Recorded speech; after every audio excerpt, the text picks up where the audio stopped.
ರೇಣುಕಸ್ವಾಮಿಗೆ ಕೊಲೆ ಅಪರಾಧಿಗಳಿಗೆ ಎಲ್ಲರಿಗೂ ಬೇಲಾಗಿದೆ ಅಂತ ತಮ್ಮ ಮಾಧ್ಯಮದ ಮುಖಾಂತರ ನನಗೆ ಗೊತ್ತಾಗಿದೆ. ಆದರೆ ಏನು ಅಂತ ಪೂರ್ತಿ ಮಾಹಿತಿ ನನಗೆ ಗೊತ್ತಿಲ್ಲ, ನಾವು ಟಿ ವಿ ಹಾಕೋಕ್ಕೆ ಹೋಗಿಲ್ಲ. ಆದರೆ ನ್ಯಾಯಾಲಯದ ಬಗ್ಗೆ ಮತ್ತು ನಮಗೆ ಪೂರ್ಣವಾದ ನಂಬಿಕೆ ಇದೆ. ತಾತ್ಕಾಲಿಕವಾಗಿ ನಮಗೆ ಅವ್ರಿಗೆ ಬೇಲ್ ಆಗಿರ್ಬೋದು, ಆದರೆ ಅಂತಿಮವಾಗಿ ಯಾರು ತಪ್ಪಿಸ್ತಿದ್ದಾರೆ ಅವ್ರಿಗೆ ಶಿಕ್ಷೆ ಆಗುತ್ತೆ ಅಂತ ಪೂರ್ಣ ನಂಬಿಕೆ ಇದೆ. ನ್ಯಾಯಾಲಯದ ಮೇಲೆ ನಮಗೆ ನಂಬಿಕೆ ಇದೆ.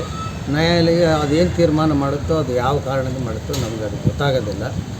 ನ್ಯಾಯಾಲಯದ ಮೇಲೆ ನನ್ನ ನಂಬಿಕೆ ಇದೆ. ಮುಂದೆ ಅದು ನಮಗೆ ಕೊನೆ ಇನ್ನೂ ಎನ್ಕ್ವೈರಿ ಅವೇನು ಆಗ್ತಾವಲ್ಲ, ಆ ಟೈಮ್ನಲ್ಲಿ ನಮಗೆ ನ್ಯಾಯ ಸಿಗುತ್ತೆ ಅಂತ ಪೂರ್ಣ ನಂಬಿಕೆ ಇದೆ.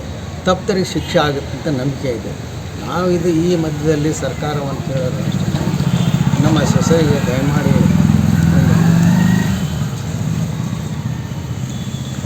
ಕಾಯಮಾದ ನೌಕರಿಯನ್ನು ಕೊಡಬೇಕಂತ ನಾನು ಅವರಲ್ಲಿ ವಿನಂತಿ ಮಾಡಿದೆ. ಏನಾದರೂ ಅಂದ್ಕೊಂಡಿದ್ದೇವೆ ಜಾಮೀನು ಸಿಗುತ್ತೆ ಅಂತ ಏನಾದರೂ ಎಲ್ರಿಗೂ ಜಾಮೀನು ಸಿಗುತ್ತಂತ ಎಲ್ಲರಿಗೂ ಜಾಮೀನು ಸಿಕ್ಕಿದೆ ಅಂತಂದು ತಿಳಿದು ಬಂದಿದೆ. ಅದು ಏನು ಅಂತ ನನಗೆ ಗೊತ್ತಿಲ್ಲ. ಕಾನೂನು ಪ್ರಕ್ರಿಯೆ, ಆ ಕಾನೂನು ಏನೈತೆ ಅದಕ್ಕೆ ನಾವು ಮಾನ್ಯತೆ ಕೊಡ್ತೀವಿ, ಅದಕ್ಕೆ ನಾವು ನಮಗೆ ಅಂತಿಮವಾಗಿ ನಮಗೆ ನ್ಯಾಯ ಸಿಗುತ್ತೆ ಅಂತ ನಂಬಿಕೆ ಇದೆ.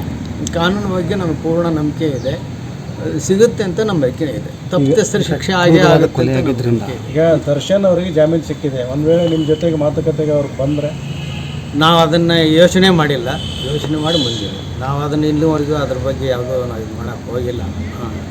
ನಮಗೆ ಮಾತಾಡೋಂಥದ್ದು ಏನೂ ಇಲ್ಲ. ಯಾಕಂದರೆ ನಾವು ಮಗನ ಕಳ್ಕೊಂಡು ಇದರಲ್ಲಿ ಇದ್ದೀವಿ.